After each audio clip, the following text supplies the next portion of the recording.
সুবহানাল্লাহ। এই পৃথিবীতে যারা ঈমানদার তাদেরকে আল্লাহ ডাক দিয়ে বললেন, তোমাদেরকেও আদেশ দিলাম, ইয়া আইয়ুহাল্লাযীনা আমানুত্তাকুল্লাহা ওয়াল তানজুর নাফসুম মা কদ্দামাত লিগাদ ওয়াত্তাকুল্লাহা ইন্নাল্লাহা খাবীরুম বিমা তা'মালুন। সূরা হাশরের 18 নম্বর আয়াতে আছে, এ ঈমানদারেরা আল্লাহকে ভয় করো। আর প্রতিটি মানুষের উচিত আগামী দিনের জন্য তার প্রস্তুতি কতটুকু আছে সেজন্য একটু চিন্তা ভাবনা করে দেখে। আফজাল সাহেব মাত্র আর 20 বছর নয় দুনিয়ায় বাঁচবে। মনে করেন আর 50-55 বছর হয়ে গেছে, আর 20 বছর দুনিয়ায় বাঁচার জন্যে কত কিছুর আয়োজন দুনিয়ায় করা শেষ, আরো করবে। অথচ চোখ বন্ধ হওয়ার পরে এই 70-80 বছরের জীবন না, বন্ধ হওয়ার পরে যে শুরু হবে কোনোদিন ওই জীবন আর শেষ হবে না। আল্লাহ এই জন্য আল তানজুর নাফসুম মা কদ্দামাত লিগাদ দিয়েছেন।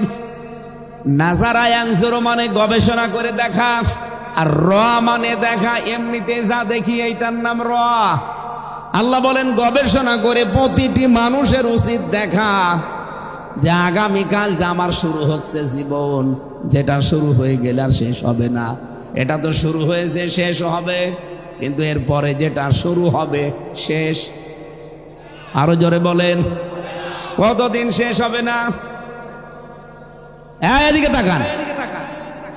নবীজি বলেন তামাম পৃথিবীকেও যদি সরিষা দিয়ে ভরে দেয়, 70 বছর পরে একটা কবুতর, একটা পাখি এসে যদি সরিষার একটা করে দানা নিয়ে অন্য কোনো জায়গায় ফেলে আসে, আবার আসে 70 বছর পর, আবার ফেলে আসে, আবার 70 বছর পর, তামাম পৃথিবী ভর্তি সরিষা হয়তো একদিন শেষ হয়ে গেলেও যেতে পারে। কিন্তু মরণের পরে আফজাল এবং হামজার যে জীবন শুরু হচ্ছে কোনো দিন শেষ হবে না।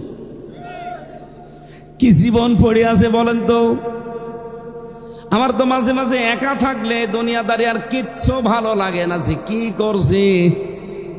70-80 বছরের জন্য এত কিছু যদি আমার মগজে থাকে, চোখ বন্ধ হওয়ার পরে আমার একা না, প্রত্যেকের এই জীবন আসতেছে।